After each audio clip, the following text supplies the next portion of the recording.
Hello. Today we are replacing the lamps for the reticle indicator thingy on the front of this Tektronix. The actual unit is a type 528 waveform monitor. It's used for like A/B video monitoring and stuff. It's cool. We'll see a lot more of it in the future. So to start, there's screws in the back. You undo those. This one only had one in there. And then this will slide forward. Your plug, by the way, should be unplugged. Just, you know. You don't need to take the cover all the way off. You can just slide it back a little bit.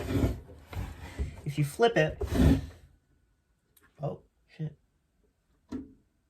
These guys always come loose. So make sure that those guys aren't loose. Okay, so we flip it over.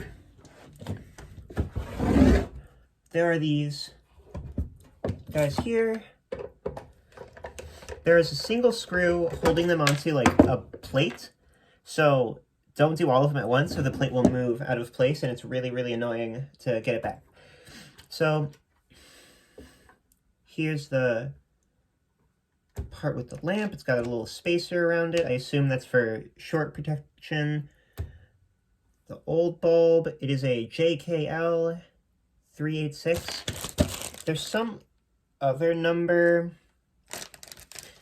There's some other number that was in the service information, but that's what I ended up finding. JKL is the company, and 386 is the lamp. It's on Mouser. So here's one of the new ones. Oh, where's my camera? It's over there. It's shinier, but it looks like it's the same, if not nicer. So replace one at a time, just so that there's not an issue with the placement of the screws in the securing plate.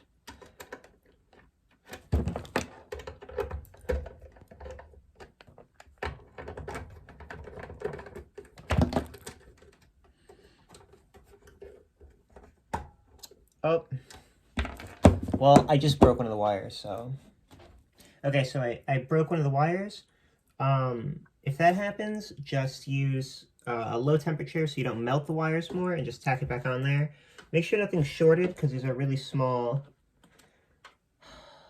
little pieces of spacer that are in here, so just be careful.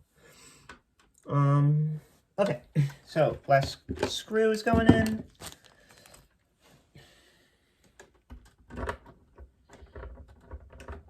There's a little wiggle room with the placement of them. The cutout for the screws has some space. So if we turn it on,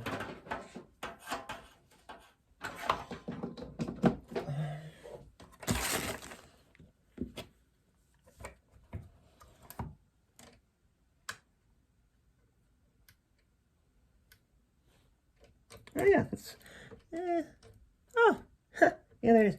Okay, if I move this, does it matter? No.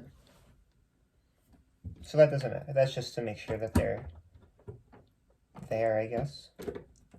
Probably shouldn't have a screwdriver inside it while it's on, but whatever. Okay, turn it off. Put my one screw back in.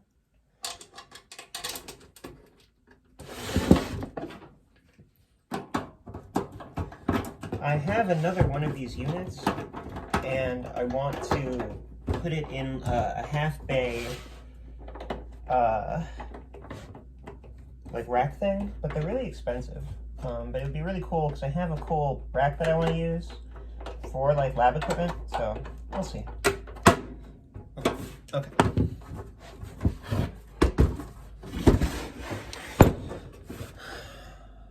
Turn that on. Turn this on. Intensity.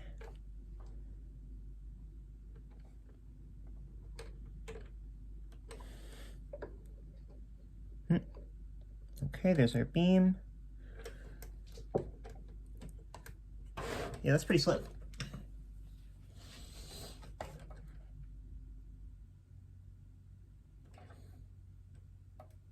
Awesome. So yeah, pretty simple little process, but that's how you do it. Good luck.